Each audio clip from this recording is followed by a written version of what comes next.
Faut-il un président de l'Union européenne élu directement par ses propres citoyens? C'est l'affiche du jour dans notre série Y'a match! Pour trancher la question, deux experts aux avis radicalement opposés.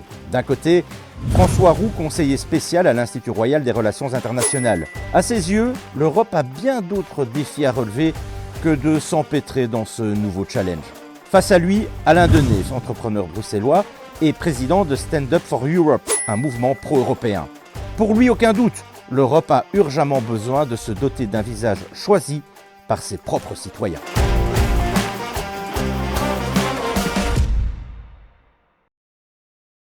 L'incarnation.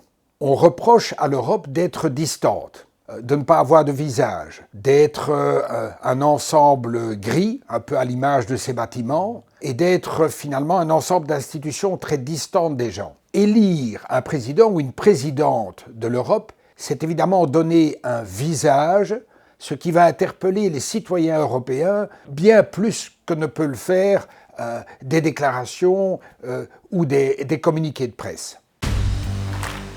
Tout d'abord, je pense qu'on ne peut pas imposer un président aux États européens. Le premier président de la Commission, M. Walter Hallstein, qui a été président de la Commission entre 1958 et 1965, avait une très haute idée de sa fonction. Il se considérait comme le président du gouvernement supranational européen. Mal lui en prit, puisque Charles de Gaulle, alors président de la République française, s'opposa à la prolongation de son mandat. La morale de cette histoire, c'est qu'on ne peut pas imposer un président à l'Europe sans l'assentiment de tous les États membres. La légitimité. On reproche beaucoup aux instances européennes de ne pas être élues démocratiquement. C'est en tout cas le cas de la Commission. C'est moins le cas du Parlement européen, mais la Commission, elle n'est pas issue d'un scrutin. Le fait d'élire un président européen par suffrage universel direct permettrait de renforcer la légitimité de cette personne et donc de l'ensemble du projet européen et de l'institution qu'elle représente.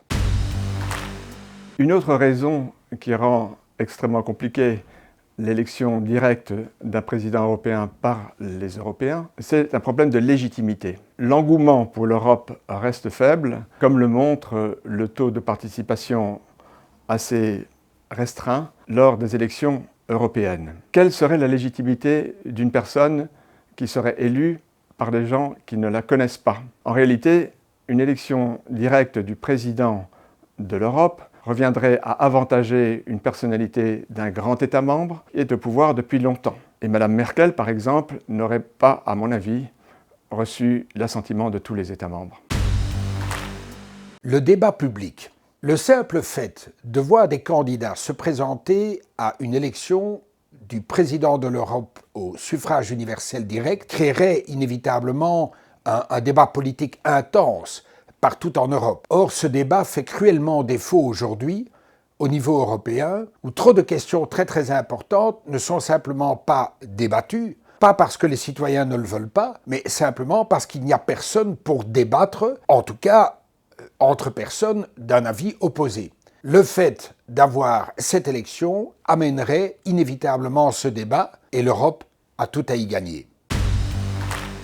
Une élection du président européen au suffrage universel n'aurait de sens que si l'Europe avait la souveraineté. Or, il n'y a pas de souveraineté européenne. La présidente de la Commission, le président du Conseil, le président du Parlement sont tous les trois des hauts fonctionnaires chargés de faire fonctionner leur institution. Ils ne représentent en aucune manière une souveraineté européenne sur la scène internationale.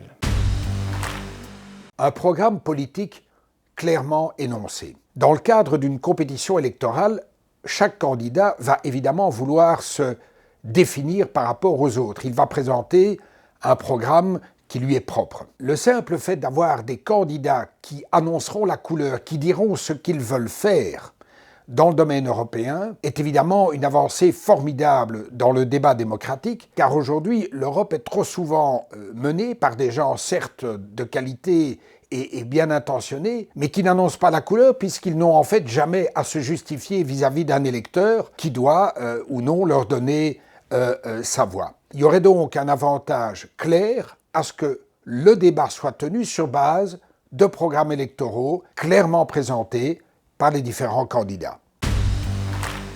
L'élection d'un président de l'Europe dans le contexte actuel serait inopportun. Depuis 10 ans, l'Europe traverse toute une série de crises. La pandémie en est une, mais il y a eu également la crise des réfugiés. Il y a eu aussi les crises financières.